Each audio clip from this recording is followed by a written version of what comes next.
is gonna hurt you. Really, really bad. As a result of my procedure, I have an overpowering urge to consume blood. What up peeps, and welcome back to part 2 of actors who played in both Marvel and DC movies. In the previous video we've talked about top 35 actors we've seen in major comic movies and some series, which you can find in the description below. So if you haven't seen it yet, be sure to check it out. In this part we're looking into an additional 20 actors and actresses who appeared in the same roles. And again, since we're going to talk about some of these actors' stories and roles in those movies, there will surely be a few spoilers ahead. And here we go.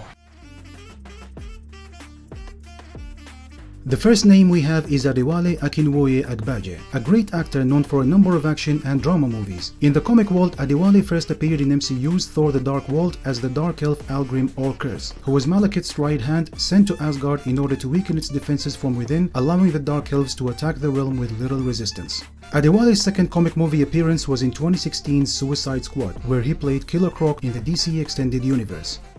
Not me, shorty. I'm beautiful.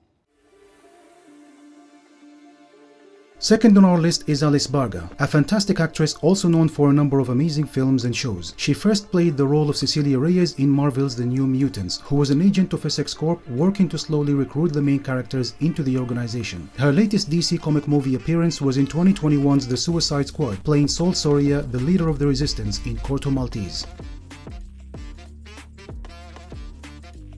Ciarán Hinds is known for playing the villain in both Marvel and DC movies. He first appeared as Rogue, also known as Mephisto, in Ghost Rider: Spirit of Vengeance, opposite to Nicolas Cage, and in DC he was the voice of Steppenwolf in 2017's Justice League and in Zack Snyder's Justice League.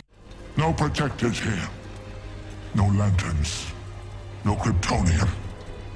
This world will fall.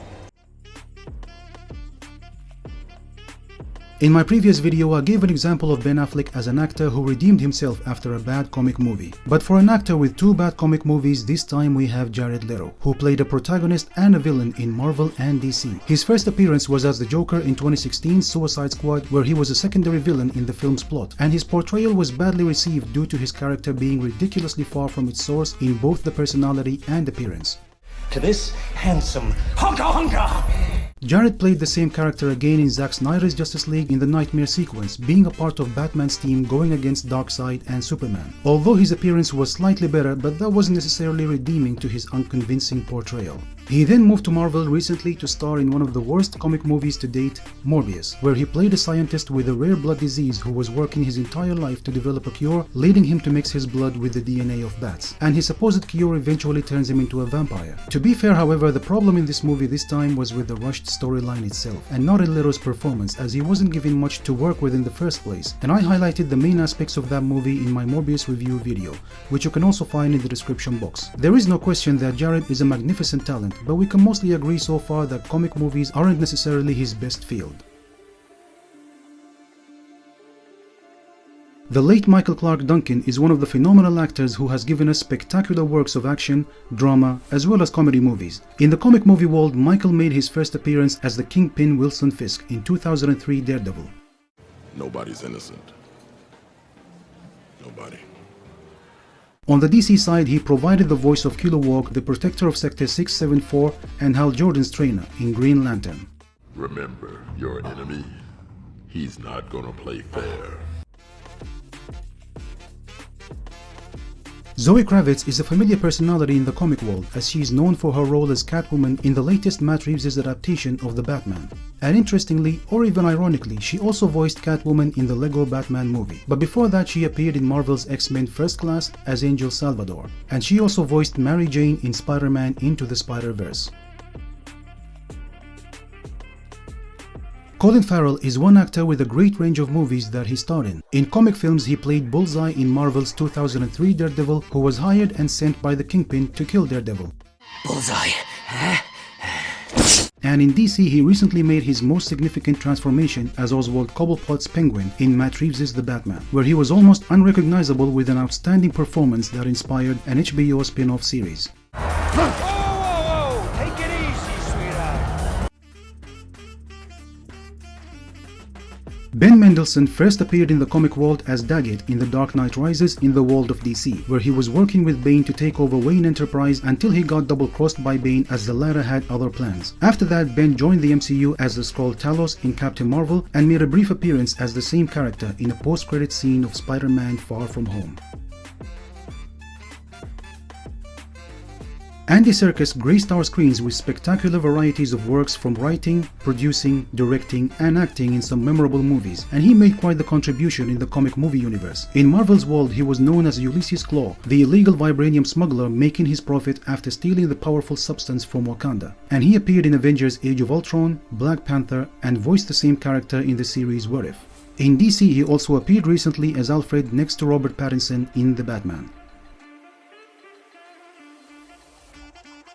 Brett Cullen is another actor who also played in The Dark Knight Rises as a congressman who was kidnapped by Selina Kyle to use him as leverage in her goal to retrieve the clean slate. And he appeared in DC again as Bruce Wayne's father, Thomas Wayne, in Todd Phillips' Joker. But before that, he played in Marvel as Barton Blaze, Johnny Blaze's father, who was suffering from cancer until Johnny made a pact with Mephisto to cure him, but Mephisto ended up killing him. Joe Manganiello was popularly known for his latest appearance as Slade Wilson, aka Deathstroke, in 2017's Justice League, where he teamed up with Lex Luthor to start their own league, as Luthor put it. You said you had something I'd want. You better not be wasting my time. And he also appeared in Zack Snyder's Justice League, where he was on Batman's team this time in their mission to stop Darkseid and Superman in the Nightmare sequence. But these obviously weren't Joe's only comic character contributions, as he first played the bully Flash Thompson in Sam Raimi's Spider-Man and also made a brief appearance in Spider-Man 3. I don't want to fight you, Flash. I wouldn't want to fight me neither. Kick his ass, man. Zazie Beetz also had her share of experience in comic movies. She first played the Lucky Domino in Deadpool 2 alongside Ryan Reynolds and Josh Brolin. Domino. What's your shtick? I'm lucky. That's not a superpower. Yeah, it is. No, it isn't. Yes, it is. No, it isn't. Yeah, it is. No, it isn't. It is. No, it isn't. Yeah, it is. It really isn't. No, it isn't. Yes, it is. Told you. Later on, she appeared in Todd Phillips' Joker as Sophie Dumont, Arthur's neighbor whom Arthur had an interest in.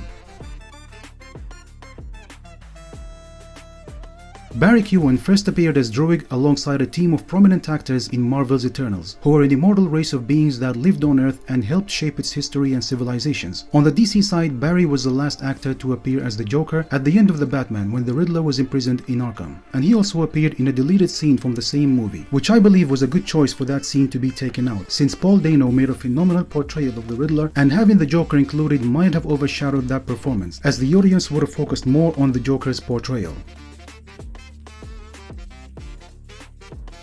Brian Tyree Henry has been introduced quite frequently in recent comic movies. He was part of the cast of 2019's Joker in DC, where he played an Arkham clerk named Carl. And in Marvel, he was the voice of Miles Morales' father, Jefferson Davis, in Spider-Man Into the Spider-Verse. His latest comic movie role was also in MCU's Eternals as Phastos.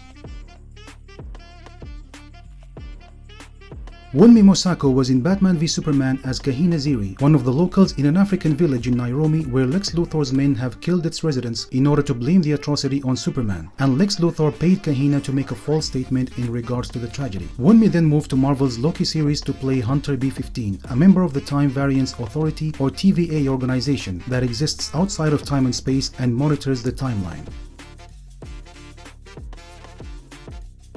Adam Beach had some minor roles in both Marvel and DC movies. He first appeared in 2016's Suicide Squad as Slipknot, the rebellious member of the team who gets his head blown off to prove Amanda Waller's threat regarding the squad's mission. He also played Danny Moonstar's father, William Lone Star, in Marvel's The New Mutants. Danny Huston is another known actor who played two comic movie villains. In Marvel, he appeared in X-Men Origins Wolverine as Stryker, who was responsible for the creation of Logan's adamantium skeleton and claws, and was trying to chase and kill Logan until he eventually shoots Logan with an adamantium bullet, resulting in Logan losing his memory. Danny's second villainous portrayal was in DC's Wonder Woman, as he played the German General Ludendorff, who was allying with the nefarious Dr. Poison in order to influence the course of World War I to their favor, until he's eventually killed by Wonder Woman, who mistook him for Ares, believing that his death would stop the war. Michael Rooker worked with director James Gunn in a number of comic movies for both Marvel and DC. Rooker was given the role of Yondu in both parts of Guardians of the Galaxy as well as the series What If.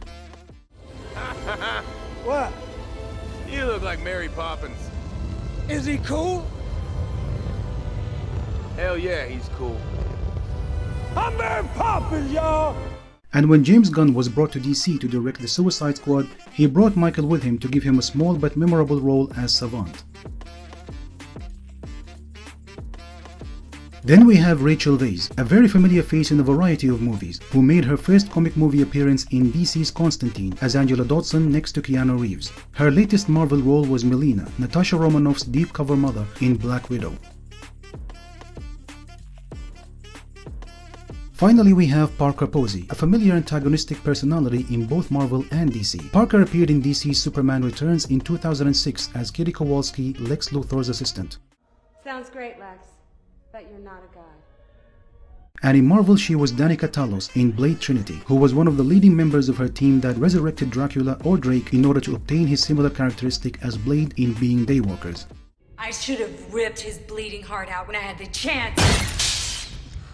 And so this concludes my list of actors who appeared in both Marvel and DC universes. I hope you've all enjoyed this list, and feel free to add any more names of actors you can think of who played in these franchises. Also, check out the first part of this list if you haven't seen it yet, and share your thoughts in the comments below, as I would very much love to read what you thought of these two parts. And until I see you all in the next video, thank you very much for watching, have a splendid day, and peace out.